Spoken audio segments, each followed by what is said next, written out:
S'il te plaît, le papa, écoute. Sûrement que ton passé t'empêche de te concentrer sur l'avenir. Tu as des visions, tu as des projets. Tu veux te concentrer sur Dieu, mais ton passé t'empêche de vraiment te concentrer.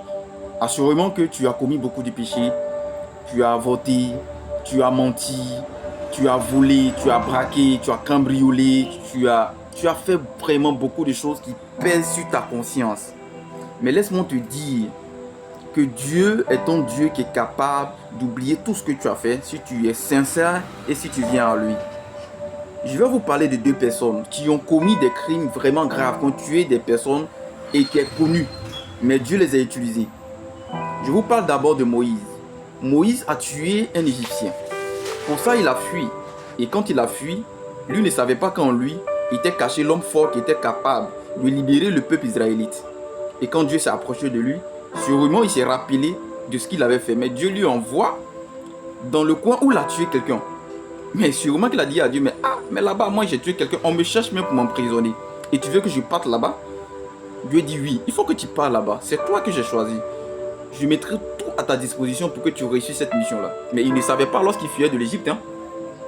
C'est pareil, tu ne sais pas ce qui est caché en toi. Je vous parle également de Saul, qu'après on appelait Paul.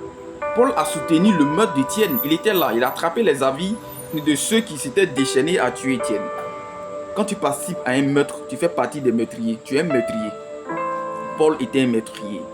Il a pris même un document qui lui donnait la possibilité de pourchasser tous ceux qui parlaient au nom de Jésus-Christ, les emprisonnés, femmes comme garçons.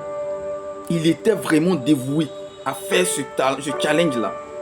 Mais il ne savait pas qu'en lui était caché pratiquement près de la moitié du Nouveau Testament. Paul a beaucoup écrit. Et aujourd'hui, il est pris comme exemple. Tu ne sais pas ce qui est caché en toi. Il te suffit de te disposer simplement. Pas dans ta chambre. Agenouille-toi. Prie le Seigneur. Dis-lui que tu n'es pas parfait. Il faut reconnaître que ton passé n'était pas bon et que tu étais sur un mauvais chemin. Et que tu as besoin de lui pour te remplir. Tu sens un vide en toi. Tu sens que ça ne va pas. Et que sans lui, tu ne peux pas t'en sortir. Et que ton péché là, tu ne peux rien faire pour pouvoir l'effacer. Et que tu crois que lui, son sang est pur pour te laver de tous ces péchés là, pour te redonner à nouveau un sens à ta vie. Parce que tu es quelqu'un de formidable. Si tu réussis à accepter le Seigneur et qu'il te rentre dans ta vie, tu vas avoir une nouvelle vision de toi-même, une nouvelle perception de toi.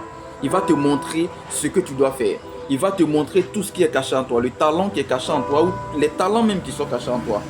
Et tu seras une nouvelle personne. Tu ne vas plus marcher seul. Il sera avec toi tous les jours de ta vie.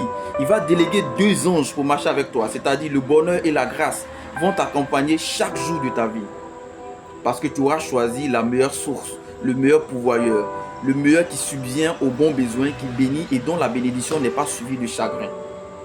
Aujourd'hui, même quand tu écoutes ce message, si tu acceptes le Seigneur Jésus comme ton sauveur personnel, il t'effacera de tous tes péchés et te redonnera une nouvelle vie, une vie de qualité. Je te l'assure. Crois-le et tu seras sauvé.